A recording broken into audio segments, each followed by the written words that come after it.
Welcome to EduAlarm. First of all, I apologize for a long break. I had my exams, final exams, university exams it was there. So I was busy in that, and so this 1 month gap was just because of it. From today we will start class 10th, and from today every day new session will be uploaded. So please stay tuned with us. Today we are going to start standard 10th GACB chapter number 10 India Agriculture. Now in smaller standards what you have studied, history as a separate subject, economics as separate subject, and this all things. Economics was not there in yours. Economics is there in NCERT, but here is only one book given in your syllabus. So what we are going to do, this chapter is related with two subjects, economics as well as geography. So we will study by interlinking both of the subjects with one another. Geography side by side, economics also we need to discuss in this chapter. So how agriculture का जो impact है वो हमारी economy पे कैसे हो रहा है, this thing we are going to study. So let's discuss what we are going to study in this chapter. The first thing is agriculture, how agriculture and economy are interrelated with one another. The second thing will be types of farming. There are various types of farming that we will discuss. Then comes method of farming. अब कौन कौन सी method से farming होती है. And then comes agriculture को 3 type पे divide किया गया है. कौन सा क्रॉप कब लिया जाता है, this things we are going to discuss. So let's start it. Agriculture. अब एग्रीकल्चर को इकोनॉमी के साथ क्या लेना देना, it is related to economy. Let's discuss it. Economy जो है वो जो पैसा आता है कंट्री में वो बहुत सारे अलग अलग सोर्सेज से पैसे आते हैं. या तो बिजनेस हो सकता है, या तो फिर कोई भी चीज़ छोटी से बड़ी कुछ भी हो, वो कुछ ना कुछ इनकम जनरेट करती है, और वो इनकम जो है वो गवर्नमेंट के पास एज टैक्सेस जाती है, और वो गवर्नमेंट की इनकम हो गई. लेकिन एग्रीकल्चर जो है, as we all know, India जो है वो एग्रीकल्चर पे बहुत ज़्यादा डिपेंड है. एंड एग्रीकल्चर पे ज़्यादा डिपेंड है, इसके लिए गवर्नमेंट को एक अच्छा खासा अर्न करके एग्रीकल्चर फील्ड देता है गवर्नमेंट को as taxes. So it is a good source of income for government. So we can say agriculture and economy जो है वो डायरेक्टली और इनडायरेक्टली एक दूसरे से कनेक्टेड है. Now 18% contribution in export. Now जो एक्सपोर्ट होता है एग्रीकल्चर से, जो प्रोडक्ट्स जो है वो सारे एक्सपोर्ट होते हैं, उससे भी हमको बहुत अच्छी इनकम मिल जाती है, हमको मतलब गवर्नमेंट को, right. So this was all about agriculture and economy which we interrelated. This was all the about introduction only. The next thing is types of farming. अब देखेंगे कि टाइप्स ऑफ फार्मिंग, जो farming activity है वो बहुत सारे अलग अलग टाइप में होती है, अलग अलग वेज में होती है. The first one is subsistence farming. अब ये सब्सिस्टेंस फार्मिंग क्या होता है, let's discuss it. Subsistence farming मतलब जो फार्मर्स है वो इतना ही ग्रो कर पाते हैं जिससे वो सिर्फ अपने घर के लिए इनफ हो. वो बाहर जाके बेच नहीं सकते उसको, एंड बाहर जाके बेचने के बाद वो लोग कुछ अर्न नहीं कर सकते उसमें से. जितना भी उगाया बस घर के लिए ही इनफ हो गया. मतलब जो प्रोडक्ट है वो इतना एडिक्वेट अमाउंट में नहीं मिलता कि फार्मर जाके बाहर बेच सके, and farmer can earn out of that thing. So equal है, जितना उसने उगाया उतना ही उन्हें कंजम्पशन हो गया उनके फैमिली के लिए, ना कि बाहर जाके उन्होंने बेचा. बस जो रेगुलर घर के लिए उगाया हो वैसा ही. ये क्यों होता है, let's discuss it. Because of the poor quality of the technology we can say, of farming activities we can say. Farming activities में सब कुछ आ गया, जैसे कि सीड्स लेना, फिर कौन सा फर्टिलाइज़र यूज़ करना, ये सारी चीज़ें आ गई. Because of rain factor also is also included over here. So ये सारी चीज़ें हैं जो फार्मर को डायरेक्टली सब कुछ on which farmer is dependent on. Then comes dry farming. अब ये dry farming क्या होता है, crops which require less water, only one crop is taken at a year. अब ये जो dry farming होती है वो ऐसी रीजन में होती है जहाँ पे पानी अवेलेबल नहीं होता, लेकिन फिर भी वहाँ पे क्रॉप उगाए जाते हैं. एंड जो इरिगेशन फैसिलिटीज़ है वो स्पेशली अवेलेबल अगर हो वहाँ पे, देन कुछ आगे कर सकते हैं हम. लेकिन ये ड्राई फार्मिंग में क्या क्या हम ग्रो कर सकते, एग्जाम्पल है ज्वार. तो जहाँ पे पानी की कमी हो, लेकिन due to presence of moisture in the land, presence moisture का रहेगा, एक बार तो साल में बारिश आएगी तो मॉइस्चर रहेगा लैंड में, तो उसकी वजह से this plant can grow in this dry region. So इसकी वजह से dry farming can be done. Then comes is wet farming. अब ये वेट फार्मिंग क्या होता है, लेट्स डिस्कस इट. जहाँ पे too much of rainfall, you can remember it like this. Too much rainfall तो वेट रहेगा ऑब्वियसली। तो जिस रीजन में बहुत ज़्यादा रेनफॉल हो रहा है तो वो रीजन में you can go and cultivate, you can go and do wet farming. Example कौन कौन सा है, पैडी, शुगर कैन, कॉटन, ये सारी चीज़ें हैं, paddy, sugar cane and all, वहाँ पे वेट फार्मिंग किया जा सकता है जहाँ पे अच्छी खासी अमाउंट में वाटर हमको मिल सके।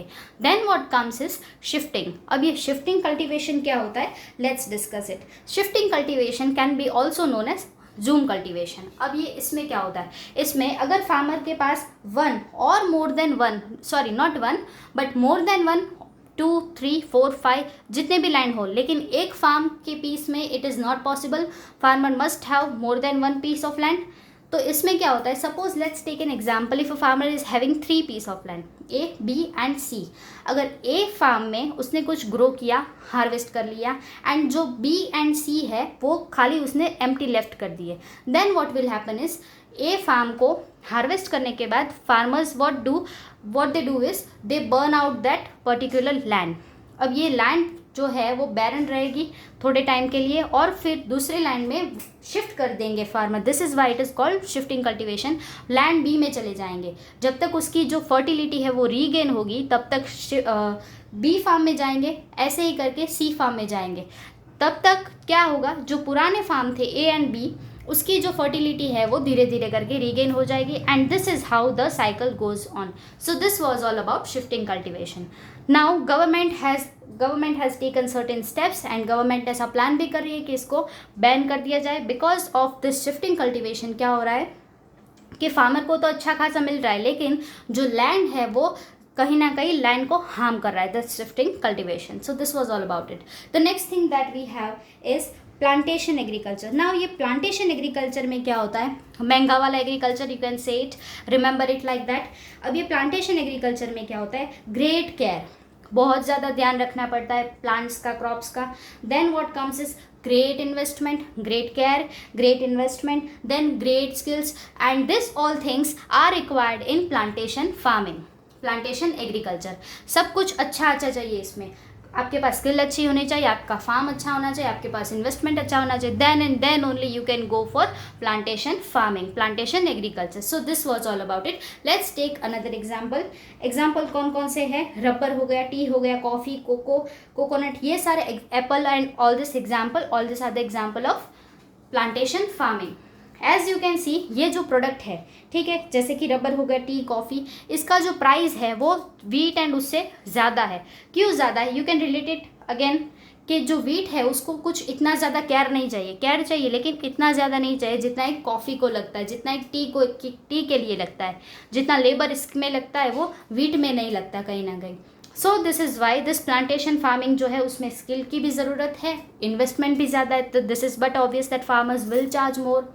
सो this is why it is costly जब ग्रो करते हैं तब भी, और it is costly till it is sold out, तो पूरा प्रोसेस इसका महंगा रहता है। Then what comes is intensive farming. अब ये इंटेंसिव फार्मिंग क्या होता है, utilisation of irrigation, uses of chemical fertiliser, economic return is more. अब ये इंटेंसिव फार्मिंग में जो अलग अलग टाइप के फर्टिलाइजर अवेलेबल होते हैं मार्केट में, and more chemical fertiliser, specially not the natural fertiliser but the chemical fertiliser such as urea and all that, so it is used more. And irrigation facilities, जो sprinkler irrigation है, जो drop irrigation system है, ये सारी चीज़ों का इसमें ज़्यादा यूज़ होता है, इंटेंसिव यूज़ होता है, and more use of chemical fertiliser is also there over here.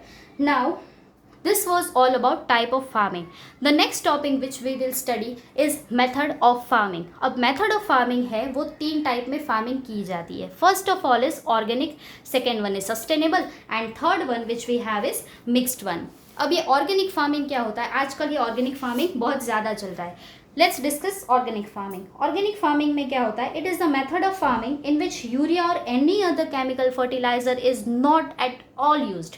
इसमें जो होता है सब कुछ ऑर्गेनिक होता है, सब कुछ नेचुरल होता है। प्लांट के सीड से लेके जो प्लांट्स होते हैं we get it hybrid plants, seeds जो होते हैं वो हमको हाइब्रिड मिलते हैं। लेकिन इस ऑर्गेनिक फार्मिंग में क्या होता है, जो सीड्स होते हैं दे आर नेचुरल, उसमें कुछ किया नहीं जाता, उसको कुछ हाइब्रिड सीड्स नहीं होते। देन व्हाट कम्स इज जो सेकेंड थिंग इज़ लैंड होती है वो अच्छी वाली होती है, उसमें कोई फर्टिलाइज़र ऐसा नहीं यूज़ किया जाता जिसमें बहुत हार्श केमिकल हो। एंड द फर्टिलाइज़र फिर उसमें जो एडअप करने पड़ते हैं उसमें भी what they use is cow dung and all those things. लेकिन उसमें कभी भी यूरिया या तो फिर कोई हाई केमिकल का यूज़ नहीं किया जाता as a fertiliser. Then what comes is even earthworm fertiliser is used, compost fertilizer as we have studied in our 7th or 6th class science, that how to make compost pit and how to make compost fertilizer out of it। तो ये जो fertiliser था वो इसमें use होता है। Then what comes is दूसरी कौन सी चीज़ होती है, cow urine, neem solvents, butter milk, this all things are used for the protection of crops. ये सारी ऑर्गेनिक चीज़ें हैं, नेचुरल चीज़ें, कोई इसको बनाता नहीं है। तो organic farming as you can remember with related with the name, and this is how easily you can remember organic farming। so this was all about it। now what happens is जो organic farming की जो चीज़ें होती है, organic farming से जो बनकर चीज़ें आती है आपके पास, चाहे वो फ्रूट हो या वेजिटेबल हो या ग्रेन्स हो, what happens over here is जो उसका नेचुरल टेस्ट होता है, स्वीटनेस होता है, this all things are maintain in organic things, organic vegetable, organic fruits, and this all are there in very much trend today. Then what comes is second thing is sustainable farming. Sustainable farming से क्या होता है, in order to see that soil fertility is retain for a longer time. Sustainable, जो sustainable development पढ़ते हैं हम, वैसे ही ये सस्टेनेबल है, सस्टेनेबल फार्मिंग है। इसमें क्या होता है, फार्मिंग इस तरीके से करते हैं कि जो फ्यूचर आने वाला है, किसका फ्यूचर, लैंड का फ्यूचर, वो हम कहीं ना कहीं ख़राब ना कर दे, उसके लिए सस्टेनेबल फार्मिंग की जाती है। अब ये सस्टेनेबल फार्मिंग में क्या होता है कि जो लैंड है उसको हार्म नहीं करते। ऑर्गेनिक फार्मिंग में तो एट ऑल लैंड हार्म नहीं होती, लेकिन सस्टेनेबल में यूज़ करते हैं केमिकल फर्टिलाइजर का, this all things are used, but it is used somewhere in a mixed way, somewhere in a balanced way, that the fertility is not lost at all of the land. So this is all about sustainable one. Then what comes is chemical fertiliser is only used when it is necessary. ऐसा नहीं कि जब चाहे तब chemical fertiliser का use कर दे for our benefit, नहीं, chemical fertiliser is only and only use when there is a much need. Then what comes is use of biotic controls for insects and harvest, water conservation, ये सारी चीज़ में उसमें use होता है। Then the third thing which we have is mixed farming. Here the cattle rearing, poultry, sericulture and fishery, all things are done। ये जो farming में मिक्स फार्मिंग जो लोग प्रैक्टिस करते हैं वो लोग सारी चीज़ें all in one, you can remember it like that. First one is cattle rearing, जो लोग काउस, बफेलोस, ये सारी चीज़ों को भी फार्म में रखते हैं, बहुत सारे लोग होते हैं जो ये प्रैक्टिस करते हैं। Then what comes is cattle rearing, that we have discussed it. Then comes is poultry, then comes is sericulture and fishery. ये सारी चीज़ें एक ही जगह पे लोग करते हैं, लोग प्रैक्टिस करते हैं। Then this type of farming is known as mixed farming। and जो फार्मिंग है उसका जो ओरिजिनल थिंग है फार्मिंग वो तो करते हैं, लेकिन इसके साथ साथ में sericulture and this all things also they carry out at the same place at the same time to get more earnings out of it, and everything can be done at one place itself, so no need of investment on other things, other place। so this is why mixed farming is done and it is beneficial to the farmers। Then what comes is agriculture. अब ये agriculture है वो कैसे, तीन type में agriculture products जो है वो तीन टाइप में डिवाइड किया गया है। First is kharif crop, second is rabi crop and third is zaid crop. अब ये जो खरीफ क्रॉप है, let's discuss it very first. Monsoon crops also we can say kharif crop. इसमें क्या होता है, crops which are taken during rainy season are called kharif crop. जो crop को मॉनसून सीजन में ग्रो करने के लिए रखते हैं सीड्स को, तो उसको बोलते हैं kharif crop. Then what happens is monsoon season कौन से मंथ में होता है, जून एंड जुलाई में, एंड उसको हार्वेस्ट करने का टाइम कब होता है, अक्टूबर एंड नवंबर में। Kharif crop grown in monsoon season कौन से मंथ में होता है, June July, and when to harvest it, in October and November. The examples are paddy, mud, maize, jowar, millets, groundnut, cotton, til, mung, etc. This all are the examples which are included under kharif crop. Then the next crop which we have is rabi crop. Now अब ये राबी crop क्या होता है, let's discuss it. The crops which are sown in winter season. अब ये ऐसे crops होते हैं जिसको विंटर सीजन में उगाया जाता है, जिसको बहुत ज़्यादा रेन की ज़रूरत नहीं होती, जिसको ठंड की भी ज़रूरत नहीं होती, मॉडरेट टेम्परेचर में ये लोग रह सकते हैं, ये क्रॉप्स रह सकते हैं, राइट। तो इस क्रॉप को ग्रो कब करने के लिए रखते हैं, in month of October and November, and when they are harvested in the month of March and April. March and April में इसको हार्वेस्ट कर देते हैं, उसको काट के मार्केट में बिकने के लिए रख देते हैं। The examples are wheat,